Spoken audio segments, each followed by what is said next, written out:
The highest-ranking American at the Vatican insists he never knew about his former boss's alleged sexual misconduct. Cardinal Kevin Farrell worked as an auxiliary bishop of Washington, D.C., while then Cardinal Theodore McCarrick led the diocese. People can say, well, you must be a right fool that you didn't notice. I must be a right fool, but I don't think I am.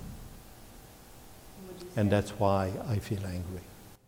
During an interview with the Associated Press, Cardinal Kevin Farrell insists there are no records about McCarrick's alleged behavior and that if there had been, he would have known about it.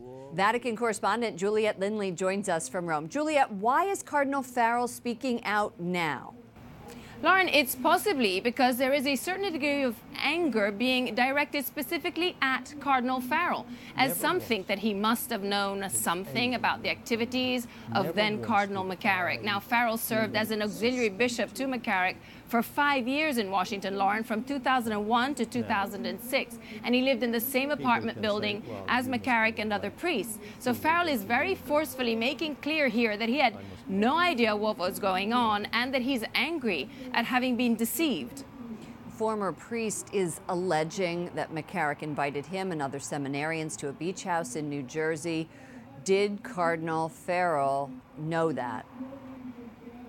Cardinal Farrell is telling the AP that he would have known if McCarrick had invited seminarians to the beach house. Farrell added that at no time did any person from New Jersey or from New York ever speak to him about it. As a matter of fact, Lauren, he said that he never heard a word about any such matters of sex abuse.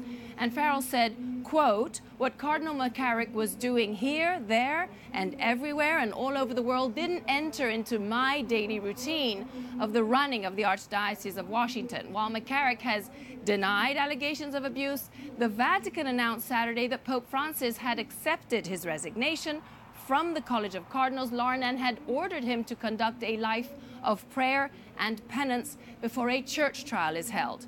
A member of the Pope's Commission for Child Protection, Father Hans Zollner, we talked to him and he's telling us that the Holy Father's move sends a clear message that all levels of the church hierarchy have to take their share of responsibility.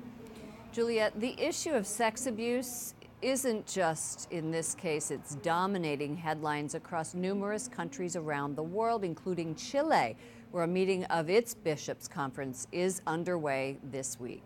What is the focus? Lauren, the bishops this week in Chile will primarily try to pinpoint the causes of this sex abuse scandal in Chile, and then they're going to work to establish national guidelines for how to manage abuse cases going forward.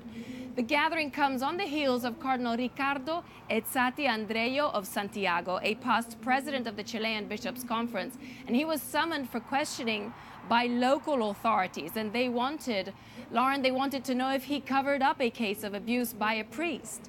Now, the Cardinal has denied any misconduct, and the authorities in Chile are investigating sex abuse charges against nearly 160 church officials involving 266 victims. Lauren, you may remember earlier this year, all of the bishops of Chile offered to step down. Pope Francis so far has only accepted the resignations of 5 Chilean bishops.